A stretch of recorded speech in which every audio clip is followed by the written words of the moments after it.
निर्वाक विरोध में आज एक बार फिर आप सबों को स्वागत है।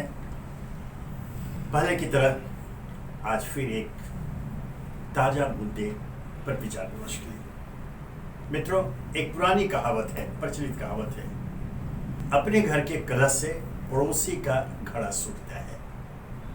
ध्यान रहे, पड़ोसी श्रीलंका में जो घटनाएं हो रही हैं उससे हम अछूते नहीं रह सकते। हम श्रीलंका के पड़ोसी है, श्रीलंका हमारा पड़ोसी है, यह यथाकाट्य सत्य है। अभी पिछले दिनों वहां के प्रधानमंत्री ने जनाक्रोश को देखते हुए इस्तीफा दिया और वहां की आर्थिक हालत इतनी बदहाल है कि आम उपभोक्ता की वस्तुएं लोगों की पहुंच से बाहर होती हैं। लोग मजबूर होकर सड़कों पर उतर आए हैं। लोगों ने हिंसा का सहारा ले लिया है। वहां हिंसक घटनाएं लगातार हो रही हैं। तो जैसा कि मैंने कहा कि वहां के पूर्व प्रधानमंत्री, जो भी हाल तक प्रधानमंत्री हुए, महिंदा राजपक्षे, सब परिवार जान बचाकर वहां नौसैनिक परिसर में शरण लेने को बांधे हुए हैं। अनेक लोग मौत के घाट उतार दिए गए। सैकड़ों की संख्या में लोग घायल अस्पतालों में उपचार करवा रहे हैं। यह वहां का जनाक्रोश है। क्यों? आर्थिक बदहाली को लेकर के। मित्रों, ध्यान रहे, आज से 5 दशक पूर्व तब इंदिरा गांधी प्रधानमंत्री थी और एक आंदोलन छिड़ा था जो यह कहा था कि इंदिरा के कुशासन और भ्रष्टाचार के खिलाफ संपूर्ण क्रांति का नारा दिया गया था। जयप्रकाश नारायण जैसा व्यक्तित्व सड़कों पर उतरने पर बाध्य हुआ। जयप्रकाश नारायण, जो इंदिरा गांधी को अपनी बेटी कहा करते थे, उनके खिलाफ उतरे और यही नहीं, स्थिति ऐसी बनी कि जयप्रकाश नारायण सहित अनेक बड़े नेताओं को, जिसमें कांग्रेस के नेता शामिल थे, उन्हें गिरफ्तार कर इंदिरा गांधी ने जेल भिजवा दिया। यह इतिहास के पन्नों में अभी अंकित है। लोग भूले नहीं हैं। उस पीढ़ी के लोग, हमारे जैसे लोग आज भी मौजूद हैं, साक्ष्य के रूप में, गवाह के रूप में। आज हमारे यहाँ की जो आर्थिक स्थिति है, आज डीजल, पेट्रोल, रसोई गैस की बात छोड़िए, अन्य उपभोक्ता वस्तुएं अब धीरे धीरे आम लोगों के पहुंच के बाहर हो रही हैं। लोग तबाह हैं। लेकिन लोकतंत्र के चौथा स्तंभ हमारी बिरादरी के लोग अर्थात मीडिया, जिसका काम है, धर्म है, कर्तव्य है, सत्ता को आईना दिखाना, जनता तक सच को पहुंचाना, इस कर्तव्य से विमुख होकर हम कहां उलझ गए हैं? ताजमहल और कुतुब मीनार। उनकी उत्पत्ति को ढूंढ रहे हैं, उनके पार्श्व को ढूंढ रहे हैं, वहां मौजूद कुछ हिंदू धर्मों के अवशेष को ढूंढ रहे हैं, यह साबित करने में जुटे हुए हैं कि ताजमहल कोई हिंदू कोई मंदिर था, कुतुब मीनार की इसकी स्थिति है। हमारा मीडिया उसमें उलझा हुआ है, जबकि जनता त्राही त्राही कर रही है। ध्यान रखें, मैंने जब श्रीलंका का उदाहरण दिया है तो यूं नहीं, उसकी प्रासंगिकता मौजूद है। आज आप देश के किसी भी कोने में चले जाइए, जरा सामान्य लोगों के पास जाइए, अति धनाढ़ लोगों के छोड़िए, उनको 1000 रुपये लीटर भी पेट्रोल हो जाएगा, उनको फर्क नहीं पड़ेगा। उन राजनेताओं को छोड़िए जिन्हें यह मुफ्त में मुहैया होती है, उन ब्यूरोक्रेट्स के छोड़िए जिन्हें ये सारे सामान मुफ्त में मिलते हैं। आम उपभोक्ता, आम जनता की हालत क्या है?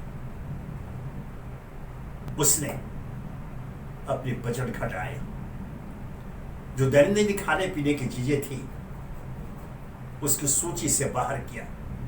अब वह मजबूर है, लाचार है, समर्पित है वर्तमान आर्थिक बदहाली के सामने। ऐसी स्थिति आ रही है तो जरा ध्यान दे। मैंने जैसे कहा, पड़ोसी की बात की तो यूं ही नहीं की। इस देश में ऐसा हो चुका है, जैसे मैंने कहा, कि लोग सड़कों पर उतर चुके हैं। इंदिरा गांधी जैसा मजबूत शक्तिशाली प्रधानमंत्री को झुकना पड़ा था। और यह वही भारत देश है जब आपातकाल के बाद चुनाव में स्वयं इंदिरा गांधी को चुनाव में हार का सामना करना पड़ा था। पार्टी तो हारी, पार्टी तो सत्ता से बाहर गई, लेकिन स्वयं इंदिरा गांधी को पराजित होना पड़ा था। यह भारत देश का इतिहास है। आज हमारे यहाँ एक परिवर्तन की लहर के साथ सत्ता परिवर्तन आज से लगभग 8 वर्ष पूर्व हुआ है, जब हमारे वर्तमान प्रधानमंत्री नरेंद्र मोदी ने परिवर्तन का आह्वान किया था। महंगाई के विरोध में उनकी नेताओं ने सड़कों पर प्रदर्शन किए थे। गैस सिलेंडर लेकर के नेता सड़कों पर बैठ गए थे। बैलगाड़ी पर उनके नेता संसद भवन पहुंचे थे। यह भारत का इतिहास है। ऐसे में आज जब हम आर्थिक बदहाली के वैसे दौर से गुजर रहे हैं जो कहीं से भी श्रीलंका से कम नहीं है, तो क्या श्रीलंका की ताजा तरीन जो हालात है वहां के, उससे हम बेअसर रह पाएंगे? वहां के पूर्व प्रधानमंत्री को भागना पड़ा सपरिवार जान बचा करके। हम यह नहीं कहते कि भारत में भी ऐसा ही होगा, लेकिन इस संभावना से इनकार नहीं किया सकता कि अगर स्थिति को नियंत्रण में नहीं रखा गया तो लोग एक बार फिर सड़कों पर आने पर मजबूर होंगे, और तब जो स्थिति होगी उस पर अभी हाल में विगत कल ही शरद पवार ने, राष्ट्रवादी कांग्रेस पार्टी के नेता शरद पवार ने 2 टूक शब्दों में कहा है कि महंगाई के मोर्चे पर और बेरोजगारी के मोर्चे पर सरकार बुरी तरह विफल रही है।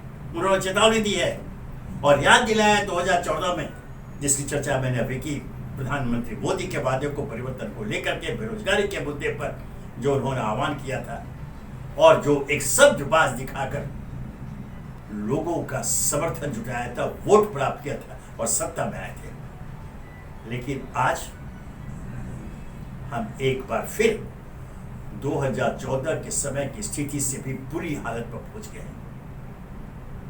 यह किसी से छुपा हुआ नहीं है, सारे लोग स्वीकार करते हैं।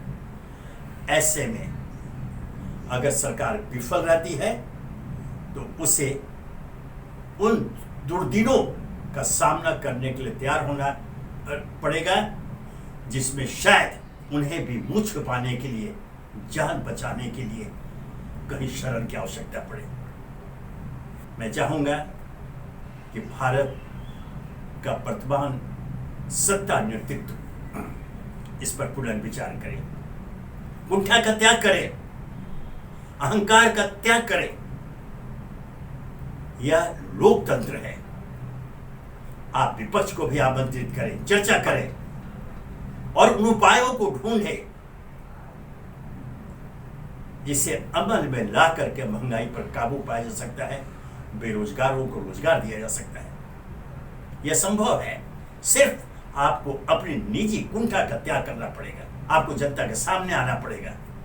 और जनता को लोकतंत्र में जनता द्वारा निर्वाचित जनप्रतिनिधि मौजूद हैं। आप उनसे चर्चा करने में हिचकते क्यों हैं?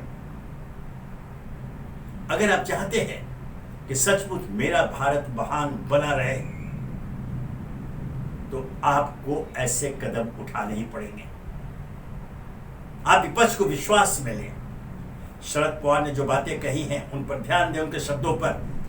आप वहां से सूत्र पकड़ें, आप पहल करें, आप आमंत्रित करें विपक्ष को। और यह किया जा सकता है। असंभव नाम की कोई भी चीज यहां नहीं है। हाँ, आपकी नीयत साफ होनी चाहिए और वह दृढ़ संकल्प चाहिए जिसकी अपेक्षा आज जनता अपने सत्ता पद से कर रही है।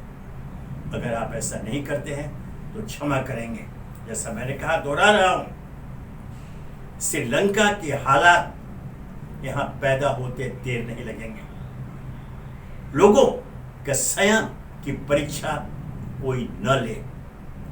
जनता सर्वशक्तिमान है, वो सब समझती है। और यहां तो प्रमाण मौजूद है, हालिया प्रमाण मौजूद है 5 दशक पूर्व के जयप्रकाश आंदोलन के, उसकी परिणति से, उसकी उत्पत्ति से सभी परिचित है। बावजूद इसके अगर आप आराम से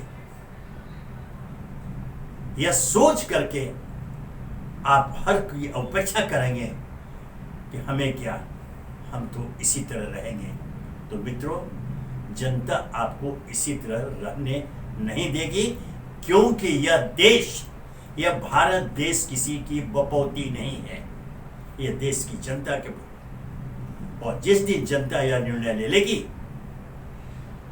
कि उन्हें एक साफ सुथरा, स्वच्छ, भ्रष्टाचार मुक्त शासन चाहिए, वैसा नेतृत्व चाहिए जो एक ईमानदार, भ्रष्टाचार मुक्त शासन की स्थापना कर सके ईमानदारी के साथ, तो फिर पुनः परिवर्तन के लिए किसी डुगडुगी की आवश्यकता नहीं होगी। स्वतः जनता सड़क पर आएगी और तब सत्ताधारियों को मजबूर होकर, मैं चाहूंगा कि ऐसा नहीं हो, यह कल्पना, यह संभावना गलत साबित हो, कहीं महिंदा राजपक्षे की तरह उन्हें एक सुरक्षित स्थान में शरण को न जाना पड़े। धन्यवाद।